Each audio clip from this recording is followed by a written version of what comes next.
Hey guys, Shorty Cooler here, and today I'm going to be quickly going through how the combat system in Arcane Arcade's Fallout works. So I'm just going to quickly go through what we actually need for this, or what I'm using, rather. You're going to need dice. Obviously you can use digital simulated dice if you prefer. You will need a d20 for attack rolls and stuff like that, and then you'll just need the dice relevant to whatever your weapon's damage does. I've just got a d6 here, because I'm only using weapons here that use d6s, but some would require like 1 or 2 d4, or like a d12, or something else. Right, you're going to need, well, your character's stats. I'm just going to be using the junky stat block from 2.0. Oh yeah, once again, this is using the 2.0 system. Some things might have changed in 2.1 and any later versions, but generally this should still apply. Also, karma caps. These, I'll explain them when I get to them, but both players will probably just have one of these. I say both players. I'm showing this as just two minis fighting, but equally, in your campaign, it's more likely to be like 3 people versus like 3 raiders or something like that. But I'm, for this purpose, just got a green player and a red player. Anyway, the first thing you will do is decide combat sequence. That is who goes first. Every participant in the battle, including NPCs, will roll a d20 to determine their combat sequence. Although, you may also have a modifier to your combat sequence on your sheet. For example, one of my player characters has a -2 to their combat sequence. But for this, as I said, I'm not going to be using player characters. I'm just going to be using junkies for the sake of simplicity, effectively. Anyway, so we've seen that green has rolled a 20. They have a higher combat sequence, and therefore will go first. Green has 12 action points. This dictates how many actions they can take on their turn. There is in the book there is in the PDF there is a list of how much action points every action costs. I've just written it down on a piece of paper for quicker reference to my players. I'd recommend doing the same. That way you don't have to open the PDF or the book to a different page every time you need to look at it, and you can have it up on something else like stat blocks for your enemies. Anyway, so both these players have 12 action points, and green is going first. What can green do with these action points? Well, the very obvious answer is to attack red. Shooting your gun actually costs a varying amount of action points. You can see here, the 9mm pistol costs 5 action points to use. On your character sheet, it will look a bit more like this, but all the same information is still there. One difference is range. For this, it just says what the range is, 20/60 feet, whereas on guns, it will say a multiplier. You just multiply that by your perception. So if your perception is 5 and your range is 8, then you will have 40 feet of range. Well, 40 feet of short range. I'm going to quickly go over range before I actually start shooting here. If you are within the short range, then you will just do a normal attack roll. I'll get into that in a second. If you are in the long range, you roll with disadvantage. So you roll 2d20, and you choose the one with a lower result. Advantage is the opposite of that. You roll 2 and pick the higher one. Quickly just going to go over what I'm using here. To show distance, I'm just using this hex grid that I just printed out. This is just something that was online. I just scaled it up to be the right size and printed it through PowerPoint. So it shouldn't be that hard to do it. But also, if you want, you can just measure distance using inches, convert that to feet. I mean, you could use centimeters, but then it'd be, I think, inches to feet is probably a cleaner conversion, because you have to use like a large amount of centimeters to make it around the size of one of these hexes. I'm using these Modifius Fallout miniatures, but you don't need to. You can use anything to represent characters, like 40k miniatures, rubber duck, whatever you have that can represent a character. It doesn't need to be perfect. Okay, enough yapping. let's actually start this player's turn. Now, it costs green 5 action points to fire their gun. But first, let's see what the distance is between these two. 1, 2, 3, 4, 5, 6. That is 6 hexes, each of which is 5 feet. So that is 30 feet, which is outside of this player's short range, meaning they would have to perform an attack roll disadvantage if they shot from this range, which they're going to do. So, for an attack roll, you roll a d20, and your goal is to beat the opponent's armor class. You see that very clearly hasn't happened there. But if your armor class is 10, which is the standard, well, if your opponent's armor class is 10, you have to roll higher than 10. Sounds like a pretty hard odds to beat, being effectively a 50-50, but you can actually add your guns modifier onto this attack. So your gun skill. Or with melee, you would add your melee skill. With energy weapons, you would add your energy weapons, etc. Anyway, seeing as this player rolled a natural 1, they're just going to completely miss. Although it is disadvantaged to technically roll a second time, but takes the lower result, it's 1. So, the first shot completely missed the target. Yeah, rolling disadvantage wasn't really a good idea, but this player still has 7 action points left. So what they're going to do, they're going to move up 2 spaces. They're now 20 feet away, so they're within their short range. Okay, they're probably going to do a bit better this time. Going to do an attack roll, and that is a 19. So, it is going to hit, and it is time to do the damage roll. It is 1d6 minus 1.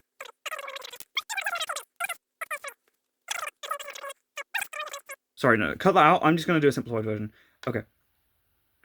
If you have an agility modifier, then you're going to want to add that to your damage roll for guns. Or you'd add your strength to your damage roll for melee weapons. I believe it's perception for energy weapons and explosives. Somebody correct me on that in the comments. Or just check the rulebook. It'll say that. Okay, so that's going to be 4 damage done to this player here, to red. Now, they have 4 hit points, but they also have 8 stamina points. Stamina points will almost always be hit before your hit points will. The only time when hit points are hit first is if it is a sneak attack, or it otherwise specifies that damage is dealt directly to hit points. So, this player is hit, and their stamina points are reduced from 8 to 4. You're going to want to just write this down on a piece of paper somewhere. Anyway, it is now red player's turn. And they've just been shot, and they're really annoyed about it, and they want to get some good damage done. So, they're going to flip their karma cap so that they can gain advantage. This means they can roll. Oh, 9. That wouldn't hit. That's fine. Roll again. Get a 15 and take the higher result. Seeing as the karma cap is now flipped, they can't use it again until it gets flipped back over. This would happen when the GM flips a player's karma cap back over to gain advantage against that player. Anyway, now we roll for damage. And that is a 4. So they're both actually on 4 stamina points and 4 health points. So they're now on a kind of more even playing ground, except red player still hasn't used all their action points. Red still has 7 action points remaining, as 12 take away 5, that's 7. So they'll once again make an attack roll, and they've landed another 15. Roll for damage. 6. Now, this player has 4 hit points and 4 stamina points left. Stamina points get hit first, so that is all 4 of their stamina points gone. And the remaining 2 damage goes to their hit points. However, this player only has 2 action points left. They can't attack again, but they could take another action, such as moving to try and get away. Although for this, I'm not going to do that right here. Green player realizes they are pretty much on the brink of losing here, so they are actually going to flip their karma cap to gain advantage on their first attack roll. But that didn't matter because they got a natural 20, which means they crit. Different weapons will have different crit chances. It'll pretty much either say 19 or 20, and it means if you roll that number or higher, it's a critical hit. Different weapons will have different crit effects, but if we look at the 9mm pistol here, it doubles the damage. So, green will roll for damage. 3 multiplied by 2, that is 6, dealt to this player, and they are also down to 2 HP. Okay, green still has some remaining action points, so they are going to spend another 5 to roll an attack, which misses. Ooh. Back over to red player's turn. They are once again going to roll for an attack. That is 12, which will hit. Roll for damage, and if they get 2 or higher, they roll 3. That will deal 3 damage to them, which means they have 0 hit points and 0 stamina remaining. They will now gain the dying condition. I'm just going to represent it like this for now. If you're fighting just like a generic raider or some other non-player character who isn't story relevant, you can kind of skip this next step I'm going to go over and just say they're dead. However, if it's a player character or a more important NPC, then you're going to want to, as the GM, tell them to start making saving throws. Okay, there are a couple of other conditions which could be applied here based on based on a character being reduced to 0 HP. If they had any stamina points left, that would be set to 0 anyway. And if they took 3 times the damage, unless obviously your GM decides not to go this rule, you can make it so they instantly die from taking 3 times their hit points value. Alternatively, if they take equal damage past the point of sending them to 0 HP, equal to their HP, so if your HP was 4, and they had 1 HP, took 5, 1 knocks them to 0, and they still take 4 more, they'd get a severe injury. But we're just going to ignore that for now, seeing as that isn't applicable here. And we're going to go to death saves. Okay, death saves. When a player has the dying condition, the action points and stamina points are immediately reduced to 0. However, upon the start of their next turn, they will have 4 action points and will no longer be able to have any more than 6. At the beginning of each turn, they can spend 2 of those action points to make a death saving throw with a DC of 10. So they have to get higher than 10. Let's roll this. And they rolled a 5. They've failed this first one. We'll get into what that means in a second. But you can also you will also add your party nerve to this roll. This is dictated by the charisma modifiers of your whole team. You can also add either your endurance or luck to the roll as well. Sorry, your modifier to those. So if you had luck of 7, you can add 2 to your roll. For clarification, you choose 1 out of either endurance or luck modifier to add to it, and you also add your party nerve. So, after using 1 death throw... After failing this first death throw, you can't roll again on that same turn.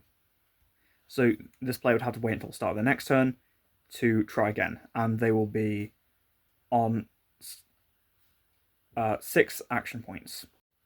Now, while this player is dying, they can still be attacked, but for the sake of this, I'm just going to say that this character is going off and fighting someone else. Nobody's attacking this guy, so you can just, whenever his turn comes around, then keep rolling again. Now, they failed 1 saving throw. If they fail 3, they are dead permanently, and they're not coming back. If this is a player character, they're out the campaign, and they will need to make a new character sheet and join in next session, but they're gone. However, if they succeed 3, then they are brought back to life with 1 hit point. See that second throw? That's a 3. It's 2 failures. The third turn comes around. 11. That's 1 success. The next turn, 16. 2 successes, 2 failures. This roll will literally dictate the fate of this character. And that is a 9, so this player will be dead.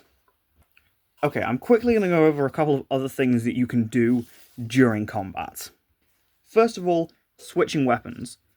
It'll normally cost effectively 6 action points, because it costs 3 to put away one weapon, and 3 to draw another one.